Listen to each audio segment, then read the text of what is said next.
The story of Pepsi is rather insane, and chances are it's not what you think. If you're one of the billions of people globally who consume soda each year, then chances are that you are either a Pepsi drinker or a Coke drinker. But if you drink Pepsi, then why did you choose Pepsi and not Coke? And if you drink Coke, then why Coke and not Pepsi? And you're not alone in this. This Coke versus Pepsi battle has been around for over 100 years. But did you know that Pepsi started off as a Coca-Cola ripoff? And that after their failed attempts as a Coca-Cola copycat, they then tried to sell their company to Coca-Cola on 3 separate occasions? And then when this too failed, they ended up having to file for bankruptcy, not 1 but 2 times. But their dark past doesn't end there. In fact, over the years, Pepsi has been plagued with controversy. From contests that resulted in numerous deaths, to trading Pepsis for vodka in Russia, to stealing Coca-Cola's vice president and making him CEO of Pepsi, to irresponsible marketing and advertising, lying to kids and not living up to their promises. Ironically, in 2022, Pepsi earned $86 billion, which is double than what Coca-Cola was able to make, which was only around $43 billion in the same year. So how exactly did Pepsi build its empire, from what in its early days seemed to be a dire fate? And what controversies did they sweep under the rug to get them to where they are today? And at what cost? Stay tuned, hit that like button, subscribe, and prepare to be intrigued as we unravel this story. Did you know that Pepsi was first founded by a con man who pretended to be a doctor, who then later became a pharmacist? Pepsi's shady beginnings began with its first owner and founder, Caleb Bradham, who was born in North Carolina in 1867. Caleb first set off to become a doctor, but dropped out of school. When he came back, although still not a doctor, he advertised himself as one, gaining the trust of locals and made lots of ill-gotten money giving fake medical advice to the community. 2 years later, he opened a pharmacy in New Bern, North Carolina, which he named Bradham Pharmacy. Back then, pharmacies were treated as social establishments that even sold food and beverages like soda. In that same year in Atlanta, Georgia, the Coca-Cola Company was established. Coca-Cola developed a flavor syrup so distinct that it quickly became a popular choice for people, even against countless other flavor options to choose from at that time. Caleb saw this popularity as an opportunity to make vast sums of money and decided to make his own version of the Coca-Cola flavor. Caleb slowly tested his syrup with customers and friends, and before long, he would start to offer his own version called Brad's Drink at the pharmacy soda fountain. And after years of positive feedback that people preferred the taste of Brad's Drink over the taste of Coca-Cola, Caleb had a vision and renamed it to Pepsi Cola in 1898. In their first year alone, they were able to sell 8,000 gallons of Pepsi syrup. Pepsi Cola Company sales only grew, and by the next year in 1904, Caleb expanded operations and even established their first bottling franchises in Charlotte and Durham, North Carolina. Within the span of only 5 years, what originally started as Brad's Drink from a pharmacy soda fountain would grow to having over 240 bottling companies across 24 different states. Caleb would finally see the first fruit of his labor in the following year when the company's assets would be valued at $1 million. However, Caleb's success would be rather short-lived. When World War I started in 1914, it caused sugar prices to skyrocket. This affected the Pepsi Cola Company badly, and they had to drastically cut down on costs. So much so that from over 240 bottling companies, they were suddenly forced to shut down 238, leaving them with only the initial 2.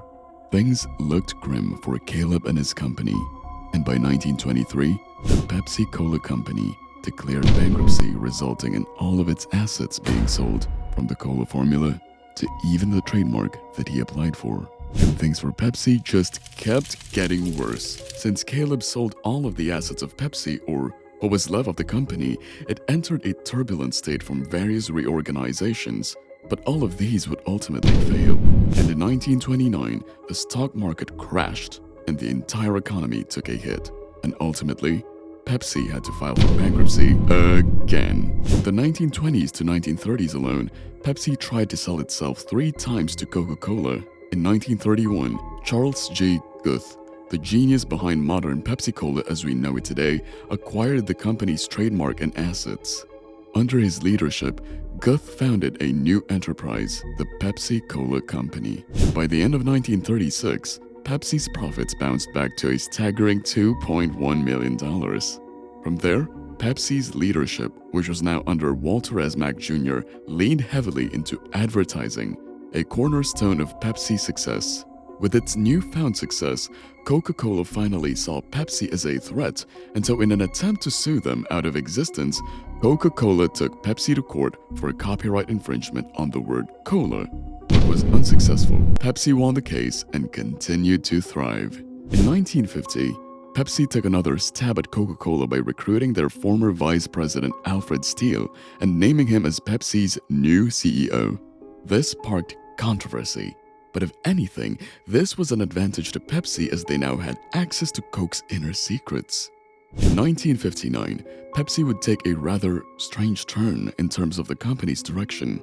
They would set their sights on Russia under the leadership of Don Kendall, their CEO at that time. This was not any easy undertaking for Pepsi, and it wasn't until 12 years later in 1971 where a deal was finally struck between Russia and Pepsi. At this time, Pepsi already reported $1 billion in revenue. However, a significant challenge emerged. The Soviet currency, the ruble, couldn't be easily converted or traded into other currencies. So Kendall and Pepsi had to devise a method to receive payment. They ultimately settled on a barter agreement where the Soviets would compensate for their Pepsi by exchanging a resource in which they had an abundance: vodka. Over the following 2 decades, Pepsi became readily available in the Kremlin, and millions of Americans enjoyed Stolichnaya Soviet vodka for the first time, a mutually beneficial exchange. But this relationship would eventually come to an end in 2022 when Russia invaded Ukraine. Having conquered the market in Russia and Europe, Pepsi's dominance continued to rise. Pepsi acquired Mountain Dew from the Tip Corporation, and in 1965, Pepsi merged with Frito-Lay's of Dallas, Texas, forming PepsiCo, Inc. This was the start of Pepsi's expansion outside the soft drink industry. This was a genius move for Pepsi, as the company noticed the trend of how snacks and soda were being sold as complimentary drinks in groceries. They even took a stab at acquiring fast food chains, a strategy they quickly abandoned. But even with its widespread success and profits, entry to new industries and to new markets globally, Pepsi had its fair share of controversy in terms of their well-known strategy. In 1992, Pepsi ran a contest in the Philippines called Number Fever, offering prizes based on bottle cap numbers. This was successful, and they wanted to extend the duration of the contest, but due to a computer glitch, they mistakenly printed over 600,000 caps with a winning number for 1 million pesos instead of 2 winning caps. When the error was revealed, Pepsi offered 500 pesos instead. This led to widespread protests, riots, and even multiple fatalities. And this wasn't the only time that they got away with such blunders. In 1996, Pepsi launched the Pepsi Stuff catalog, allowing customers to redeem points for prizes. A TV ad claimed that customers could win a Harrier jet when they accumulated 7 million points. However, when a college student amassed the needed 7 million points, Pepsi denied the prize by saying that it was only a joke, sparking a $33 million lawsuit and a lengthy legal battle. Despite a change in the ad and increased point costs, the damage has already been done, and Pepsi got away relatively unscathed. Their controversial advertising method carried over to modern day. In 2017, they released an ad featuring Kendall Jenner. The message of this ad was deemed to be racist and tone-deaf by both individuals and even news outlets. Time even called it a glaring misstep because it seemed to belittle police brutality, which was only growing more rampant. Again, further tarnishing their image. The journey of Pepsi is a captivating story of resilience and wit. From its modest beginnings as Brad's drink to its numerous business hurdles and its eventual transformation into a behemoth company that we know it as today, even surpassing its chief rival Coca-Cola in the soda market. But what do you think? What was the most significant turning point in Pepsi's history that led to its present-day success? Given Pepsi's past controversies, do you believe they've taken sufficient steps to rectify their image and stay relevant in today's market? Which of Pepsi's acquisitions or strategies do you find the most intriguing and why? Let us know your thoughts down below in the comments. If this video has piqued your curiosity, please don't hesitate to like, share, and subscribe to stay up to date on more captivating business narratives. Thank you for watching, thank you for subscribing, and we'll see you in the next video.